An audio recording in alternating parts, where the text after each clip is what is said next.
Il n'y a pas de problème. Alors, nous allons directement aussi au niveau de gestion des ressources humaines parce que j'ai dit que comme nous gérons, nous allons toucher directement les ressources humaines parce que les enseignants ont déjà fait toucher les ressources humaines. Nous allons au niveau des ressources humaines, puis nous allons revenir plus tard au niveau des barèmes des sanctions qui est là. On va Ok, expliquer ça, mais nous parlons d'abord des barèmes des sanctions et des gestion des ressources humaines. Cliquez sur gestion des ressources humaines. ok, Alors, tu cliques sur gestion employée. ok. Tu as J'y la liste suis. tu as la liste des employés que tu as J'ai créés. la... Oui, oui, j'ai la liste des employés. OK. Cette liste des employés, il y a plusieurs possibilités de pouvoir gérer cela. Nous avons la colonne de nom complet, la colonne de numéro matricule qu'on donne à l'école. Ça dépend des écoles. Si l'école donne des numéros matricules, s'il ne donne pas, c'est optionnel, c'est facultatif. Le sexe et l'état civil de l'agent. Donc, il y a les paramètres qui entrent en jeu pour le calcul du salaire. C'est si on est célibataire, on aura un salaire différent d'une personne qui est mariée. Si on a des enfants, on aura des allocations familiales et l'autre qui n'a pas d'enfant peut avoir. Tout ça, ce sont des choses qui entrent en considération. Et puis l'âge aussi, si l'âge des retraites arrive pour des écoles plus organisées, et l'ancienneté, donc on voit la date d'engagement, l'ancienneté 48 jours par exemple ici, et puis la fonction de cette personne qui est comme employée. Parce qu'il y a des enseignants, il y a aussi des tâcherons, n'est-ce pas? Oui, Il y a oui. il y a tout ça. Alors, tous ici, on va gérer ici. Pour ajouter un nouvel enseignant, nous avons comme les inscriptions aussi des élèves, donc une interface facile à appréhender. Donc, on peut mettre le numéro matricule, le numéro CNSS, la fonction, et mettre la photo aussi de l'enseignant. Une fois qu'on a déjà enregistré l'enseignant, nous pouvons avoir un module de recherche des employés, pas des enseignants, plutôt des employés. On peut chercher un employé, par exemple, je dis, je cherche Kaiche. Vous voyez que je trouve Kaichi, n'est-ce pas? Oui, oui. Ok, donc je peux faire une recherche rapide. Si je fasse la zone de recherche, donc la liste revient telle qu'elle était. Je peux cliquer sur un employé. Si je clique sur un employé, vous voyez quoi là-bas chez vous? Ben, on sort les différentes options. Modifier, carte professionnelle et supprimer. Ok, là, si vous cliquez sur un enseignant, vous avez la possibilité de modifier l'enseignant ou bien de le supprimer s'il a été licencié. Vous le mettez dehors. Si vous voulez générer sa carte professionnelle, vous générez sa carte professionnelle. Si vous voulez modifier, vous le modifiez, vous mettez sa photo.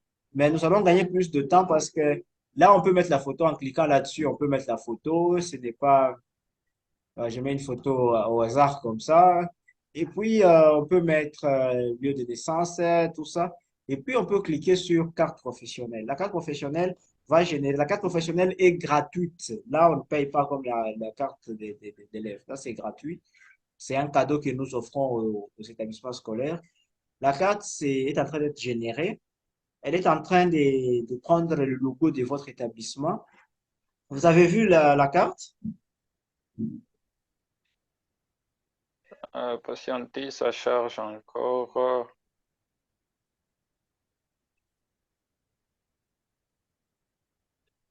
Ok. OK, on met Ah alors. non, ça me génère l'erreur ici. Pardon? Après chargement. Ça Ça me génère quoi? génère une erreur après chargement. Ouais, je vais vous envoyer la capture. Ok, ça va. C'est drôle avec les différences qui se font entre toi et moi. Bon, je vais voir la capture et corriger ça. Donc, la carte est générée et vous avez le numéro matricule, les codes QR, les notes de l'école et les logos. N'est-ce pas? Vous voyez là sur la capture, sur mon écran. Oui, je vois ça. Ok, c'est bon. La carte ici, elle est gratuite. Elle peut être donnée aux enseignants. C'est la carte professionnelle. Donc, je vais la faire. À part la carte professionnelle, on peut aussi générer la liste des enseignants, des employés dans l'école en cliquant sur Fichier PDF. Vous C'est avez fait. cliqué. C'est Oui, sorti oui. comment? C'est sorti très bien chez vous? Oui, c'est sorti très bien. Ok, Nom de l'école, liste des employés, ainsi que le nom, les genres, fonctions, matricule et numéro CNSS. d'accord. Donc là, c'est pour les gestions des ressources humaines. Nous avons aussi la possibilité de générer les fichiers Excel. C'est pour cela que dans les formations, c'est mentionné qu'il faut à tout prix que les écoles aussi apprennent l'Excel pour continuer avec les logiciels d'Excel. Et du QRDC. Du QRDC va générer des données et si l'école a besoin de traiter les données à sa manière, hein, par exemple, OK. l'école veut savoir combien de parents et combien d'employés sont des mariés. Là, ils vont exporter les fichiers Excel parce que les besoins humains ne s'arrêtent jamais. Ils peuvent se dire que nous avons besoin uniquement des employés qui sont mariés. Ils exportent les fichiers en Excel. Les données, là, ils vont les traiter et ils vont faire Oui, oui, oui. des requêtes sur le fichier Excel pour avoir leur réponse. Nous sommes d'accord et nous sommes ensemble, je pense. Oui, oui. OK. Y a-t-il des questions? Ah, il n'y a aucune question à ce stade. OK. Alors, une fois qu'on a fini de faire la gestion des ressources humaines au niveau des gestion des employés, on a ajouté des employés, on peut les modifier, on peut exporter les fichiers Excel, on peut générer un fichier PDF, on peut générer une carte professionnelle, on peut supprimer un enseignant, on peut les modifier. Un employé, je suis toujours dans l'enseignant, c'est l'employé. On peut aussi les pointer. Cliquez sur pointage et congé. Oui, j'y suis. Euh, Vous avez vu, c'est un peu plus complexe là-bas, hein? Oui, oui. D'accord. Nous avons la colonne, ça va avoir un jour spécial, donc peut-être demain une seule fois et on fera cette, mais on introduit d'abord. Vous avez la colonne non complet, donc vous avez l'enseignant en soi, si vous cherchez, vous le cherchez là-bas. Vous avez surtout la date. Cette date, par défaut, c'est celle d'aujourd'hui. Mais il peut Oui, arriver, d'aujourd'hui. parce qu'avec notre pays, il peut arriver que peut-être un lundi comme ça, les enseignants sont venus, mais le courant, il y a coupure du courant, hein, et on n'a pas su enregistrer. Dans ces cas, les gestionnaires ou bien l'administrateur principal viendra seulement, il met par exemple que non, la date du 20 juin 2023, il coche pour dire qu'il veut maintenant faire le pointage du 20 juin. On est d'accord, hein? Oui, oui. C'est pour rattraper. Ce système permet de faire rattraper le cas où il n'y avait pas du courant, ou bien les techniciens n'étaient pas venus, il y avait ceci, cela, on ne veut pas d'explication. Parce que c'est grâce à ces pointages qu'il y aura calcul des salaires. Parce que le pointage fait partie aussi intégrante, c'est d'ailleurs une partie importante sur le calcul du salaire. Alors, il peut mettre la date et il coche. Mais s'il n'a pas il fait au jour J ses pointages, il n'a pas besoin de cocher, il garde seulement la date du jour qui est déjà par défaut. D'accord? D'accord. Il y a le numéro matricule de cet enseignant et de cet employé. Et puis, il y a la note du jour. La note du jour, c'est quoi? L'enseignant est arrivé. Vous voyez là-bas, c'est un input qui est uniquement fait pour les heures. Si vous cliquez Pour là où il les y a heures, oui. une horloge, vous allez voir que l'heure est là. Vous allez mettre si il est Mhm. arrivé si c'est à 7h45. Vous mettez 7h45. Ça va? Oui, oui. Ça, c'est l'heure d'arrivée. Seul d'abord. Et vous cliquez sur accepter. Vous voyez que sur le cumul d'heures, il y a le bouton rouge, la boule rouge. Oui, oui. J'ai vu. Donc, c'est l'heure d'arrivée. Ça va? Oui, oui. Je vois. C'est l'heure d'arrivée. Bon, le temps est passé, la personne est partie à 15 heures juste. On écrit la sortie maintenant à 15 heures juste. Parce que l'heure d'arrivée ne peut pas coïncider en même temps. Donc, on va écrire après, quand il sort, maintenant, on écrit encore sa sortie. N'est-ce pas? Oui, oui. On vient après, on écrit 15 heures juste, on coche aussi. Vous voyez maintenant que c'est 15 heures et puis il y a une icône de sortie. Oui, oui. Il y a une icône de sortie. Donc, elle est sortie à 15 heures juste, elle est entrée à 7h45. Les logiciels calculent directement le temps cumulé, les honoraires. Donc, il a fait 7h15 au travail jusque-là. Ok. Nous sommes d'accord, hein? Oui, on est d'accord à ce niveau. OK. Les heures supplémentaires aussi sont traitées de façon autre. Donc, si je clique sur heures supplémentaires, vous voyez là-bas, j'ai au-dessus, là-bas, à droite, heures supplémentaires des BA bijoux, le nom de l'argent, l'heure arrivée, l'heure sortie. Ce sont les heures supplémentaires. S'il y a eu d'heures supplémentaires, ça va aussi se calculer là-bas. Ok, c'est D'accord? bon. J'ai vu. J'ai vu. Donc, c'est un peu ça, ce que nous allons toucher très prochainement. Donc, peut-être demain, si 18 heures après tous les cultes, tous les besoins qu'on peut faire dimanche, si à 18 heures, si à 19 heures, on finit cette partie des pointages. Jusque-là, il y a des D'accord. questions, il y a des problèmes. Non, non. C'est simple à manier. OK. Donc, la formation sera très cool. Ah oui. Pas à pas. Et amusante aussi, hein. Hmm. Donc, les heures cumulées ici sont les heures qu'on cumule depuis le début de l'année. Mais nous allons expliquer encore plus tard comment est-ce que les logiciels récupèrent les heures cumulées au cours d'un mois afin de pouvoir calculer le salaire de l'agent du mois. Ah, ok. Donc, il faut dire aussi que cet aspect ici permettra c'est qu'il y ait une amélioration du côté personnel. Donc, on peut gratifier ceux-là qui ont cumulé beaucoup d'heures au cours de l'année. Oui, oui. Donc ça, ce sont des atouts aussi qui peuvent pousser les écoles à prendre une décision lors de l'achat.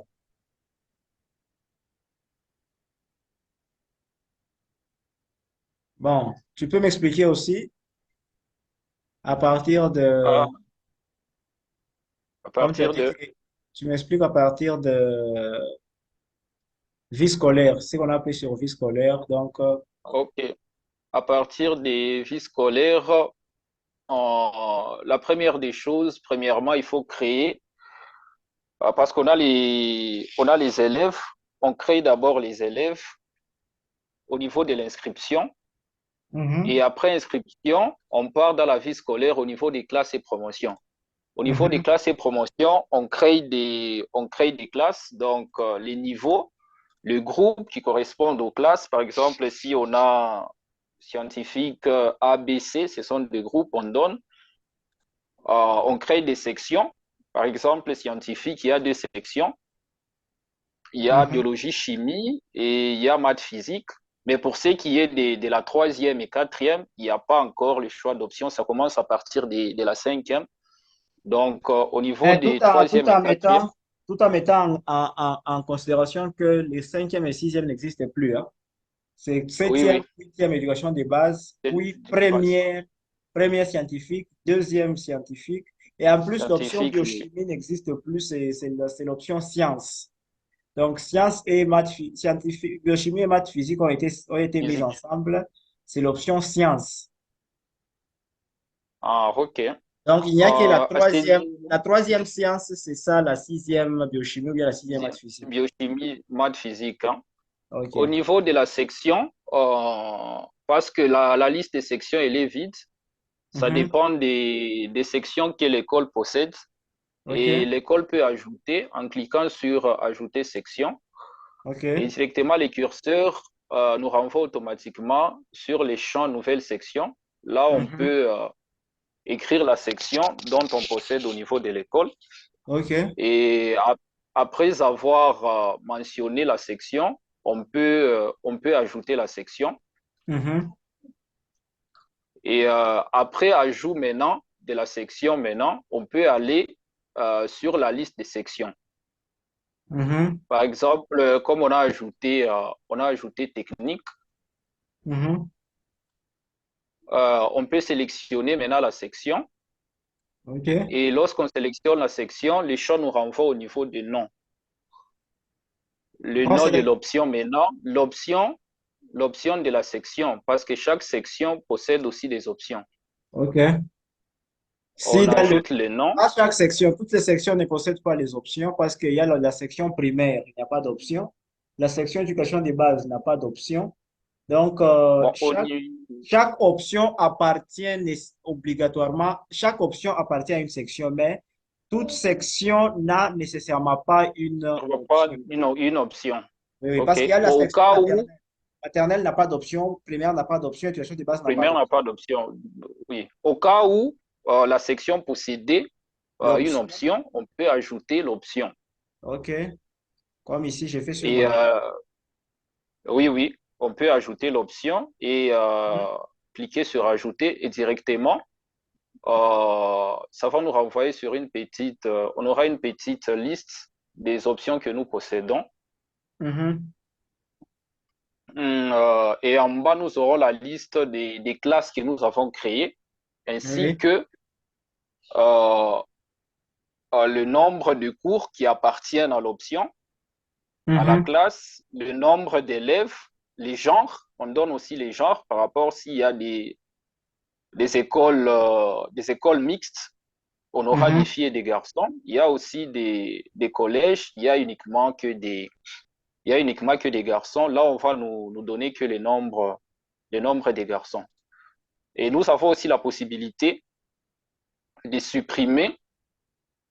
de supprimer une classe Mhm. au, au cas où peut-être elle serait enlevée au niveau de l'école. L'école peut la supprimer, l'enlever directement de la liste.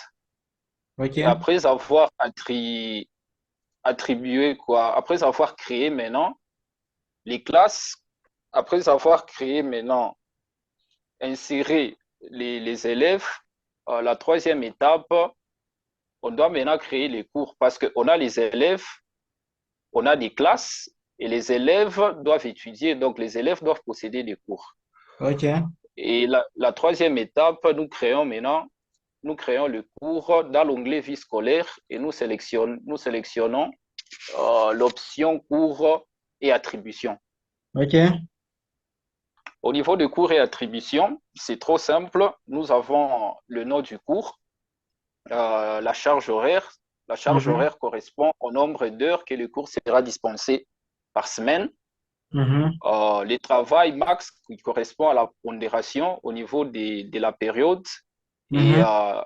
au niveau de l'examen, la pondération de la période, c'est le double. Par exemple, si nous prenons des cours comme français, c'est 50, donc à l'examen max, ça sera 100. Bon, là, c'est Et une par option. après, Là, c'est facultatif aux écoles, hein. Là, c'est facultatif. Il faut faire attention, c'est facultatif aux écoles, puisque ça dépend aussi du système éducatif et du ministre de l'Éducation qui sera là, hein, parce que les Congo changent tout le temps. C'est pour ça qu'on a laissé libre là-bas. Ce n'est pas un libre calcul. là-bas. Donc, dès qu'ils mettent, Ah, par parce exemple, que, 20, ils mettent les maximums aux examens 40, par exemple. Il peut arriver que ça oui, change avec le gouvernement qui change aussi. ça peut Donc, ce n'est être pas même. le double, hein. Donc, c'est facultatif. Donc, c'est selon que les systèmes évoluent, ils peuvent aussi s'adapter par rapport Ils à peuvent ça. s'adapter. Voilà. Mhm. Ah, ok, ça va. Et après, nous sélectionnons la classe parce que ce ne sont pas tous les cours qui sont dispensés dans toutes les promotions, toutes les classes. Chaque classe possède le cours, leur Mhm. propre cours, et Mhm. nous devons sélectionner maintenant la liste des classes où le cours sera attribué. OK. Et après sélection, nous sauvegardons le cours et directement, le cours apparaît sur la liste. Et nous avons la possibilité, au cas où nous avons mentionné, par exemple, des informations qui ne correspondaient pas, ça peut être une erreur de l'insertion des données. Nous avons aussi la possibilité de modifier ces données-là. Ouais, parfait. Et aussi, En clic- il faut ajouter que la liste des promotions qui apparaissent ici ne tient pas compte des groupes. Donc, si on a créé, par exemple, les premières scientifiques A, première scientifique B, première scientifique C, on considère comme premier scientifique tout simplement. Parce que premier scientifique A, B et C, tous ont les mêmes cours. Mais les mêmes cours, oui, oui. D'accord. Mais lors de l'attribution, on peut attribuer les cours de maths à un autre professeur dans A et les cours de maths à un autre professeur dans B. Là, c'est B. prévu aussi comme ça. C'est un scénario prévu. Alors, parlez-moi un peu aussi de l'attribution de, parce que c'est bien expliqué au niveau des cours, l'attribution de Oui, emploi du temps et horaire. emploi du temps et horaire. c'est toujours dans les menus vie scolaire, D'accord? l'option emploi du temps et horaire. Mhm, À ce niveau, pour, pour attribuer le cours, mhm, premièrement, il faudrait déjà créer mhm, les enseignants au niveau du menu GRH, gestion des employés. Tant mhm. que les enseignants ne sont pas créés, donc aucun enseignant n'apparaîtra sur la liste. Donc, OK. avant d'accéder d'abord à ces menus, il faudrait commencer par créer d'abord les enseignants Mhm, dans les menus GRH, gestion des mhm. employés. Après OK. création maintenant des enseignants, nous pouvons revenir au niveau des vies scolaires. OK. Et là, maintenant, on peut attribuer le cours aux différents enseignants. Pour Mhm. attribuer le cours, c'est simple. Premièrement, avant toute attribution, nous commençons d'abord par sélectionner la journée pédagogique, la mentionner. Oh, Tant que ce mhm. champ est vide, l'attribution nous sera refusée automatiquement par les systèmes. OK. Donc, il y a des enseignants qui ont des journées pédagogiques qui correspondent à une journée libre de la semaine où ils ne dispensent pas le cours dans l'institution. Mais il y a Mhm. aussi des enseignants qui dispensent le cours tous les jours. Donc, en sélectionnant pour ces enseignants-là, on peut sélectionner l'option aucune. Mais s'ils ont une journée pédagogique, on peut sélectionner une journée pédagogique. OK. Après sélection maintenant, on peut se rendre, on peut cliquer sur le bouton attribuer qui se trouve à notre droite de l'écran. Donc, on Mhm. sélectionne d'abord l'enseignant et Celui qui on est en clique bleu? sur, oui, oui, celui qui est en bleu, on clique Mhm. sur attribuer. Mhm. Lorsque nous cliquons sur attribuer, et maintenant, on nous donne l'option de faire quoi? L'option d'attribuer un cours à l'enseignant. OK. On peut sélectionner les cours qui est disponible. Tant que le cours est disponible, le cours apparaît. Euh, On commence par sélectionner d'abord la on classe. sélectionne, on Charge les sélectionne la cours, classe. charge les cours qui lui appartiennent. On sélectionne la classe dans laquelle l'enseignant veut attribuer le cours. Mhm. On sélectionne le cours. On va nous sortir une liste déroulante. On sélectionne le cours qui concerne l'enseignant dans la classe, après sélection de la classe et après, nous attribuons le cours à l'enseignant et directement le cours sera chargé. Et après avoir attribué les cours aux différents enseignants, c'est là qu'on peut maintenant procéder à la génération automatique de l'horaire. OK. On peut choisir cinq jours, scénario de 5 jours ou bien de 6 jours. Des 6 jours, ça dépend d'une école à l'autre. OK. Donc, pour ce qui est des scénarios de 6 jours, ces derniers temps, ça s'est fait souvent pour les élèves finalistes qui ont souvent cours les samedis.